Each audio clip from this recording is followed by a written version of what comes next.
IPL এর এক একটা ম্যাচে এক একটা দল 250 রান করছে, 250 কি 250-র বেশি রান করছে। এরকম হচ্ছে একটা দল হয়তো রান করলো 287, তো একটা দল তাড়া করতে করতে রান করলো 262, মানে যে হেরে গেল সে 262 করলো। মানে একটা ম্যাচে, টি-20 ম্যাচে রান হলো মোট হয়তো 500 বা 550। আগের বছর অব্দি এই জিনিস অভাবনীয় ছিল।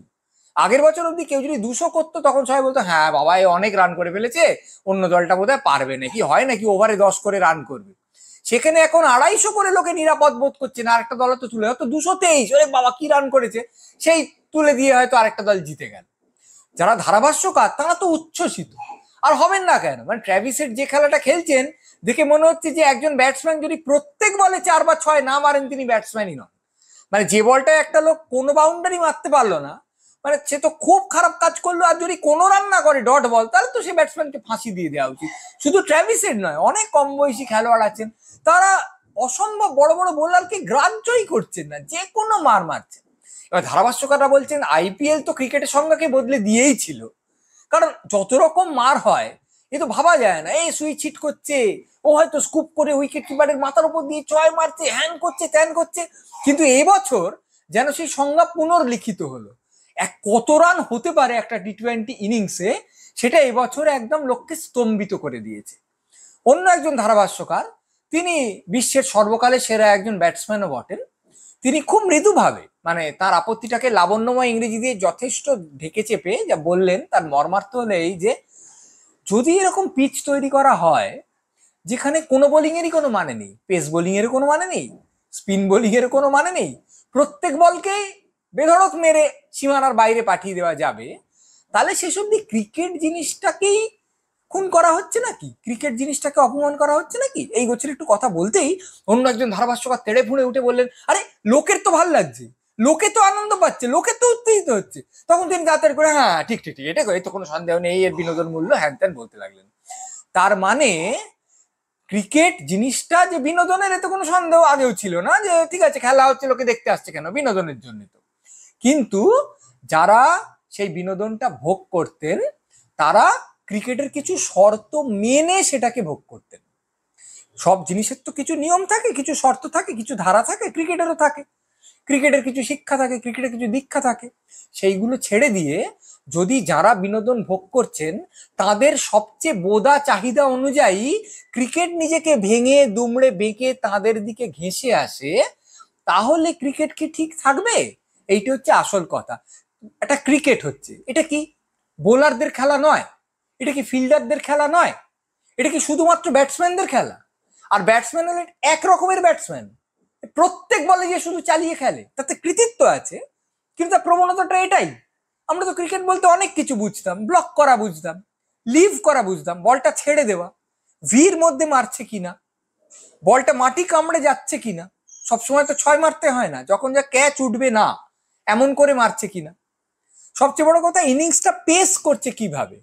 এমনকি টি-20তেও ইনিংস পেস করতে হয়, মানে আমরা জানতাম যে পাওয়ার প্লেতে সে হয়তো খুব মারলো, তারপর উইকেটটা ধরে রাখলো, অর্থাৎ যে ব্যাট করছে তার লয়ের একটা পার্থক্য হয়, যে না এবারে আবার শেষ হয়ে আসছে খেলা, কয়েকটা ওভার মাত্র বাকি, এবার আবার আমি দ্রুত করব। এই সমস্ত কিছু মুছে গেল, প্রত্যেক বলে শুধু চালিয়ে খেলতে হবে। তাহলে কি ক্রিকেটটা ক্রিকেট থাকবে? এই ধরনের তর্ক শিল্পে বহুদিন ধরে চলছে, যে আমি সিনেমায় আইটেম নাম্বারটা রাখবো কেন, মানুষ চাইছে বলে, মানুষ যা চাইবে তাই করব, ভোট নিয়ে শিল্প করব, নাকি আমি মনে করছি আইটেম নাম্বারটা রাখছি এই কারণে যে আমার চিত্রনাট্যে প্রয়োজন, আর প্রয়োজন না হলে আমি ফেলে দেবো, সেরকম করবো কি? কিছু লোক মনে করে হ্যাঁ তোমাকে সিনেমাটা হিট করাতে হবে, তার জন্য যা করতে হবে করতে হবে। তাহলে কবিতা কিরম লিখবো? লাল রঙে চায়, হয়তো সব লোক চায় লাল রঙে কবিতা ছাপা হোক, তাহলে লাল রঙে ছাপবো। যদি সব লোক চায় সরু কবিতা লেখা হোক, তাহলে লাইনগুলোর দৈর্ঘ্য কমিয়ে দেবো। এবার যুগে যুগে কিছু শিল্পী জন্মেছেন যারা মনে করেছে না না না তা হয় না, আমি আমার মতন করে শিল্প করব, শিল্পটাকে আমি যেরকম দেখতে চাই, যেরকম পড়তে চাই, যেরকম শুনতে চাই সেরকম করে করব। তারপর নিশ্চয়ই জনপ্রিয় হলে আমি খুব খুশি হব, কিন্তু জনপ্রিয়তার জন্য আমি নিজেকে বিকৃত করে পরিবেশন করব না, শিল্পটাকে বিকৃত করে পরিবেশন করব না। এবার ক্রিকেটেও কেউ ভাবতে পারেন না আমি আইপিএল খেলবো না, এটা এটা কি হচ্ছে, আমি এরকম ভাবে খেলবো না, ভাবতে পারেন। তিনি শুধু টেস্ট খেলবেন আর 50 ওভারের খেলা খেলবেন।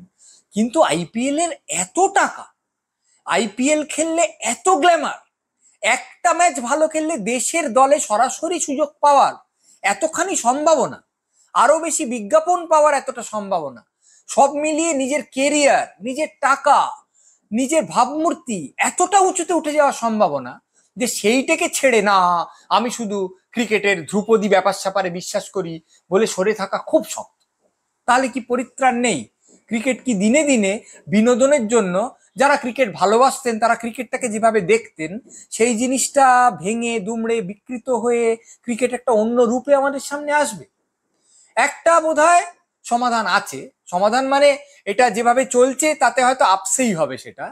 তা হলো, যখন একটা জিনিস শুধুমাত্র বিনোদনের জন্য পরিবেশিত হয় এবং উপর জুপর সেই একই ধরনের জিনিস পরিবেশিত হয়, তখন যারা সেই বিনোদনের ভোক্তা কিছুদিনের মধ্যে তারা মনে করেন এই জিনিসটা একঘেয়ে হয়ে যাচ্ছে, আমার একটা অন্য জিনিস চাই। ধরা যাক আপনি একটা অ্যাকশন ফিল্ম দেখতে গেলেন, আপনার খুব ভালো লাগে, মারধর হয়, হ্যান ত্যান। এইবারে কিরকম হয় সাধারণত, না নায়ক এলো, হলো নায়িকার সঙ্গে আলাপ হলো, প্রেম টেম হলো, তারপর একটা দৃশ্যে প্রচন্ড মার হলো, আবার একটু কিছু চলতে চলতে একটা সংকট হলো, আবার একটা দৃশ্যে প্রচন্ড মার হলো, এইভাবে জিনিসটা চলে। কিন্তু যদি আপনি মার ভালোবাসেন বলে অ্যাকশন ফিল্ম এইরকম তৈরি করে দেওয়া হয় যে প্রথম নাম দেখানো শেষ হয়ে গেল, তারপরেই সেই প্রকাণ্ড মার শুরু হয়ে গেল, এই এখানে হেলিকপ্টার ভেঙে পড়ছে, এখানে গাড়ি উড়ে যাচ্ছে, এখানে কে ব্রিজ থেকে লাফিয়ে পড়ছে, এখানে মারছে, প্রত্যেক দৃশ্যে শুধু মার, আর তারপর শেষকালে নাম দেখিয়ে শেষ হয়ে গেল। এবার আপনি যখন বেরিয়ে আসবেন আপনার মাথা ঝিমঝিম করবে না তো?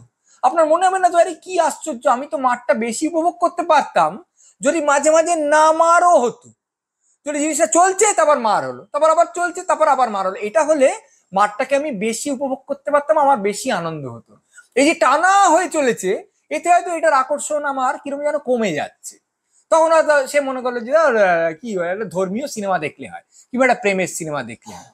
এইরকম একটা হওয়ার সম্ভাবনা আছে যদি একটা লোক ওভারের প্রথম বল থেকে একদম 20তম ওভারের শেষ বল অব্দি শুধু দেখে যে ব্যাট চালানো হচ্ছে, আর 4 হচ্ছে আর 6 হচ্ছে, 4 হচ্ছে 6 হচ্ছে, তাহলে 4-6 মারার যে মহিমা, 4 বা 6 দেখে তার যে বিস্ময়, 4 বা 6 দেখে তার যে অনির্বচনীয় পুলক যে বাপরে একটা 6 হলো, সেইটা বজায় থাকবে তো? নাকি সে আবার চাইবে যে না আমি বোলিং এর কার্ড সাজিয়েও কিছু দেখি, যে লোকটা স্পিন করছে তার কাছে ব্যাটসম্যানটা কিভাবে পর্যুদস্ত হচ্ছে তাও দেখি, যে লোকটা পেস করছে তার গতির কাছে, তার সুইং এর কাছে ব্যাটসম্যানটা কিরম করে হারছে তাও দেখি, কিরম করে সেটা মোকাবিলা করে একটা বলকে 4 মারছে, একটা বলকে কখনো 6 মারছে, একটা বলকে ঠুকতে বাধ্য হচ্ছে, সেটাও দেখি। যদি এরকম হয় তখন হয়তো সেই ধারাভাষ্যকার এবং আরো কয়েকজন কিছুটা স্বস্তি পাবেন। কারণ ক্রিকেট জনপ্রিয় হোক, ক্রিকেট ঘরে ঘরে পৌঁছে যাক, ক্রিকেট থেকে বহু টাকা উপার্জন হোক, এ হয়তো সকলেই চান। কিন্তু ক্রিকেট জিনিসটা নিজে ক্রিকেটত্বটা হারিয়ে সেইটা করুক, এটা হয়তো অনেকেই চান না। কি হবে আমরা জানি না, কিন্তু আমরা আশা করতে পারি যে কোনো একটা সময় ক্রিকেট এই বিনোদন মূল্যটাকে এতটা প্রাধান্য না দিয়ে তার ক্রিকেট মূল্যটাকেও হয়তো কিছুটা প্রাধান্য দেবে।